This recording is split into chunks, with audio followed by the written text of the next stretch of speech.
Ladies and gentlemen, welcome to the Denise Gary Show. It is an honor for me to have back with us on the broadcast this week Benjamin LAGERSTROM-IRISH. This is an American writer, a producer, a promoter, a man that was the candidate for the United States ambassador to the Dominican Republic. Welcome to the broadcast, Benjamin. Well, Denise, thank you for having me back on, and it's a pleasure to be here because Denise Gary tells it like it is. Oh. She's not scared. She's not afraid like these shills like CNN, and the slightest hiccup drops them on the floor in the fetal position. But Denise Gary tells it like it is, and it's a pleasure to be back on your show. That's very kind of you. Thank you. So, Benjamin, I was reading this report as I shared with you before we came on. Ladies and gentlemen, this is from the Middle East Media Research Institute. You can check it out for yourself, a Washington, D.C. based organization. It's really a think tank, but they basically, ladies and gentlemen, they translate from languages such as Arabic and Urdu and Daryan, which is a modern form of Farsi, and Farsi, which is spoken in Iran. Numerous languages from the Middle East region. They translate into English. And Benjamin, as I was sharing with you, I'm reading a report today about the new ISIS leadership that's been formed under President Trump's leadership. He had the special forces, special operators take out Abu Bakr al-Baghdadi. And the new leadership is formed, and they just put out on their social media, they've got several social media sites, and one of their media groups called Emir has stated in a new video that the United States is on the brink of demise and that the flag of Islam is going to fly over Washington buildings. And then you shared with me that right there in New York, you were privy to a Dominican political figure from the Dominican Republic supporting ISIS, talking about killing people, this Yvette Sanchez. Tell us about that. Yes. Yes. Well, Denise, I'd like to underscore firstly that this threat of flying the Islamic flag, the terrorist flag, Right. over Washington, D.C., that's a threat. Yes. That's a threat against the United States of America. It's a threat against our citizens. It's a threat against our children, and it should be investigated. It should be taken seriously, and the people who made that threat should be arrested. They should be held, and they should be put on trial, and they should be found either innocent or guilty in a court of law. That's number one. Yes. And the way to go about doing that is for the higher-ups in Washington, including Mike Pompeo and the President of the United States, to call over to our U.S. embassies in these countries where these people claim allegiance to and where they claim they're from, and request that the embassies make a full investigation of this. But as you know, the Democrats certainly aren't going to respond to that in kind, even though it's fully legal. But back to this Yvette Sanchez, yes, this is another threat. This undermines United States national security. And the fact that these people are being protected by the Democrats, okay, they're protecting these people by attacking our president and, by deep stating our embassies. Mm-hmm. And this is nothing new, Mm-hmm. but now this has come to the point where the Islamic Republic feels emboldened enough to go out and make these threats beforehand. And I think it turns my stomach. Okay, we're going to get into that in a little bit later. You sent over a clip, and I haven't seen it, but my producer's got it ready. Ladies and gentlemen, let's listen to this clip. Now, this is with Yvette Sanchez, the Dominican Republic immigrant who is the ISIS supporter. Is that correct?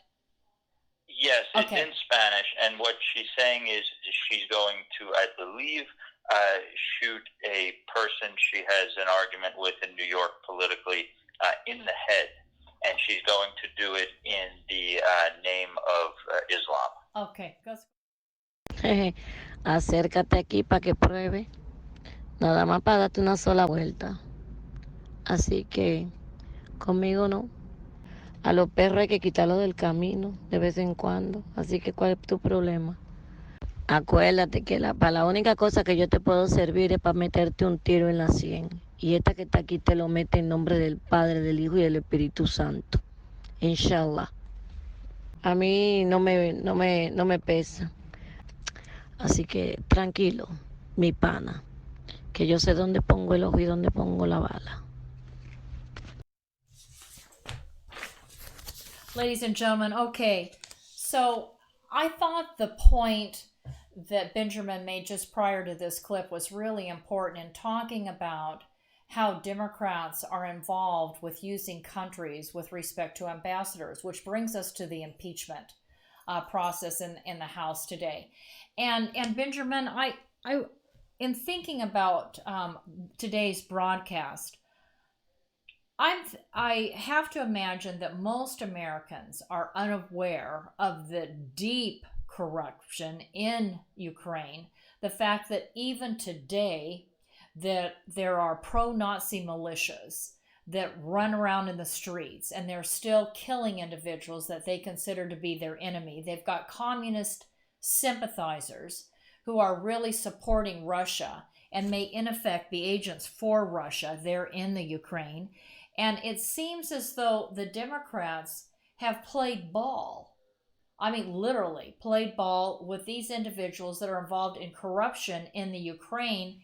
And I don't know if you saw it, but I just read a report that the ambassador that was appointed during the Obama administration to Ukraine, she was on television last week. On Friday, this former U.S. Ambassador Maria Yovanovitch openly admitted under questioning from Republican counsel that she was briefed on Joe Biden's son, Hunter Biden, that he had been invited and appointed to be on the board of this Ukrainian oil and gas company called Burisma Holdings, and that she was actually coached. She was trained on what she would say during her confirmation hearing. So she knew about it before she was confirmed under President Obama about the corruption in Ukraine and Vice President Joe Biden's family's role in that corruption. She was coached on what she said, and when she got to Ukraine, she did nothing about it. And, my question to you is, would you enlighten us a little bit more about Ukraine's corrupt practices and the importance of having a president of the United States who says on a phone call, look, I need you to investigate this corruption? I'm thinking that, unfortunately, we don't hear Republicans talk about this enough, but the Democrats and the Republicans back in 2014 actually passed H.R. 4278. Look it up, people. For H.R. 4278, it actually calls on the president to improve democratic governance and anti-corruption efforts and fight and combat anti-Semitism because whole Jewish communities were wiped out in Ukraine. So this is something the president was aware of. He asked the leader of Ukraine, the newly elected president, to literally do what the House voted on doing back in 2014, and he's being impeached over it. Now, well, Denise, can I ask you a question? This phone call that the president is alleged to have made, right? Did he make that call to the U.S. Embassy in the Ukraine? No, it was to. That's my big question. Are they alleging that he called to the United States Embassy? Because all of this is wrapped in Title 22, no matter how you look at it. And the point that I really want to make is that U.S. embassies are sovereign United States territories. So asking for an investigation as the President of the United States within United States territory is in no way illegal, okay? But also, all of these diplomats and everybody who works at these embassies who are American citizens, okay, they are all beholden to the United States Corrupt Foreign Practices Act, to our espionage laws and Title 22, and all of this is enveloped within the Vienna Law on Treaties. So no matter where he made this phone call to, if he even did, I don't see anything illegal about the President of the United States acting to enforce the law and to keep America safe. Because that's you talked about the Nazi groups in the Ukraine. Neo-Nazi militias, you talked right. About, yes, the neo-Nazi militias, skinheads, but it goes even further than that, okay? Arms dealers, right. terrorists. Right. These are lawless places. And to think that if Joe Biden's son, this is the son of the former vice president of the United States, this is a clear and a direct showing that the former vice president's son has been compromised by foreign agents. Okay, these are prosecutable things that this Yovanovitch lady was involved with. It's disgraceful. She knew about it. She knew about it. She did nothing about it. And then when she went before the hearing on Thursday and Friday, again, she admitted to knowing about it even before she took the position, and to basically turn a blind eye to corruption by United States officials' children. And then, of course, the whole impeachment process is about the president wanting to make sure that before we continue using taxpayer dollars to help fund another nation state in a war against communism, that they begin to get those communist forces and neo-Nazi forces and other corrupt elements inside Ukraine under control, because these are the dollars of the American people that are being used to go over and support another foreign country. And why wouldn't the President of the United States have an obligation and a responsibility to the national security interests of the United States to make sure that that country has cleaned up its act? Benjamin.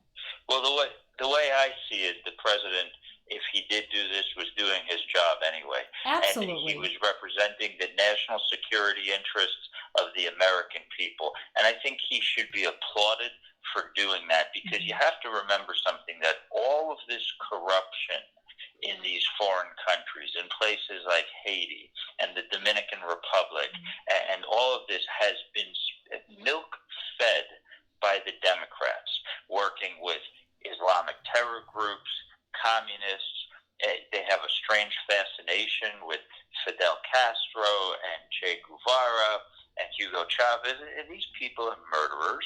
They are terrorists. They're committing genocide. The people who they put in power are committing genocide right now.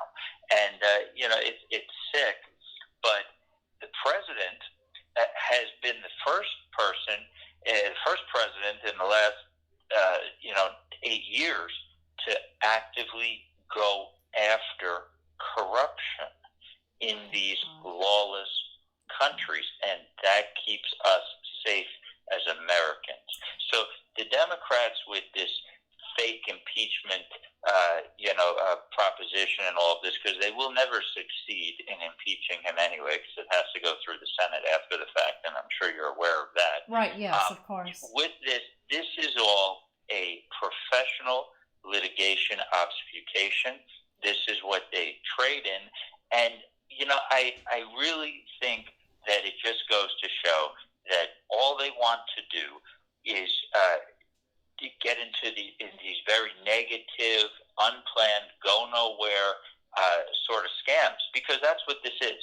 This entire impeachment hearing process is a scam against the American people, just the same way that they scammed support out of all the working class people in the United States who were members of the Democrat Party to give money to Hillary Clinton to run for her election. This is just another scam from the left. Thank you for making that point, because I wanted to ask you specifically. We had talked the other day, and you had shared something that was fresh information. This would be breaking news to everyone. You talked about Hillary Clinton and how people that she was thinking about appointing to be ambassadors, how they literally had to buy their ambassadorship. Could you speak to that, please, about how these Democrats literally? Sure. Yes, okay, please do so. And how then countries can be punished by the Democrats if they don't, fulfill their end of the bargain. Explain that to the audience. Well, yes, that's very important. And so what you had Hillary Clinton, from what I saw firsthand, okay, promised multiple political figures in New York the position as U.S. ambassador to the Dominican Republic, contingent upon the amount of money that they raised for her campaign. One of them was Miguel Lotfricel. The other one was Alex Sanchez. I believe there was a senator from the Northeast involved in this, and my understanding is that there were 6 persons in total that were promised this. When she didn't win, obviously, she did us a favor, though, by getting into this type of corruption, because these people went into their communities. Mm-hmm. They went to taxi drivers, waitresses. They went to healthcare workers, people who earn the bare minimum.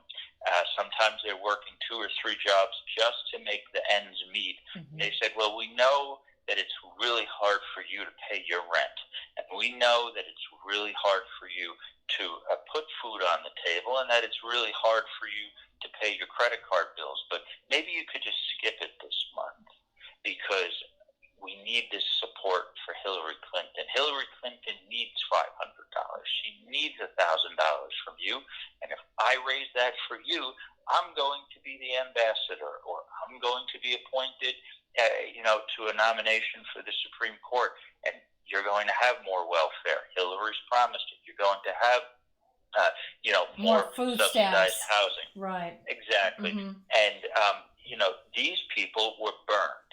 Yes. So what Hillary Clinton did by engaging in these corrupt practices, which everybody immediately became aware of because she lied to them, what she did was she did the Republicans a favor, because she turned Latin Americans against the Democrats on the streets.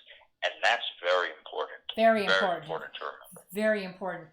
Benjamin LAGERSTROM-IRISH, thank you so much for coming on the broadcast. This has been a fascinating discussion today, and we really appreciate you sharing your knowledge and expertise.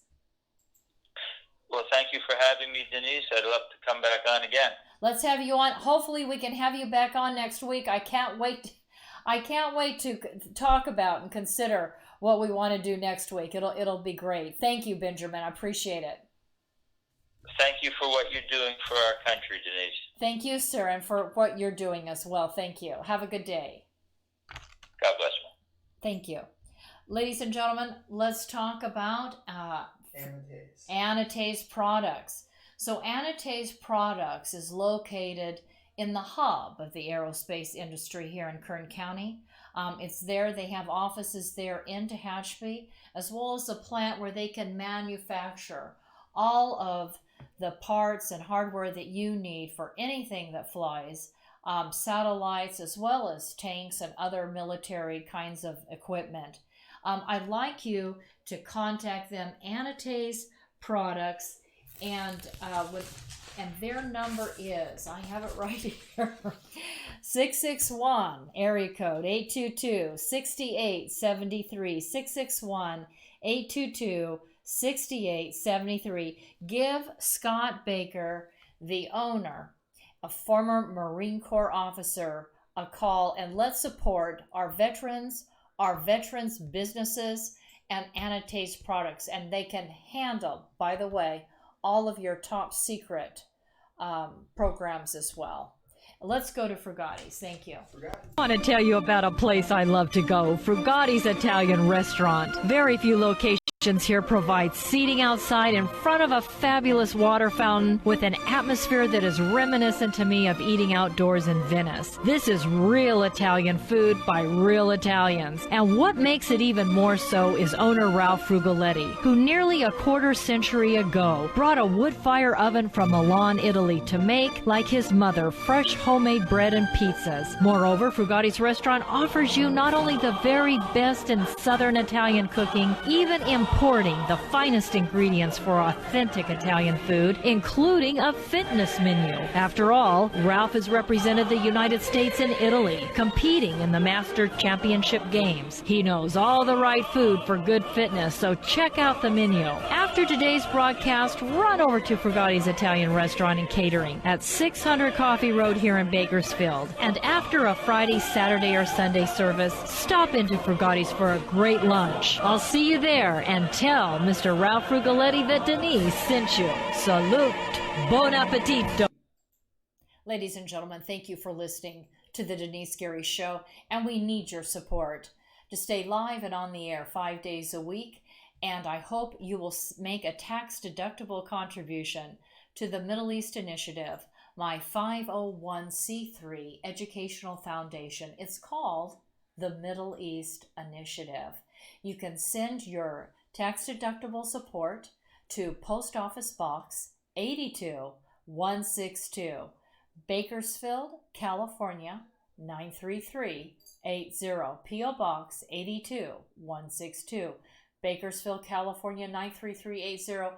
Send it today. Thank you so very much. You've been listening to the Denice Gary Show. This is Denice, signing off.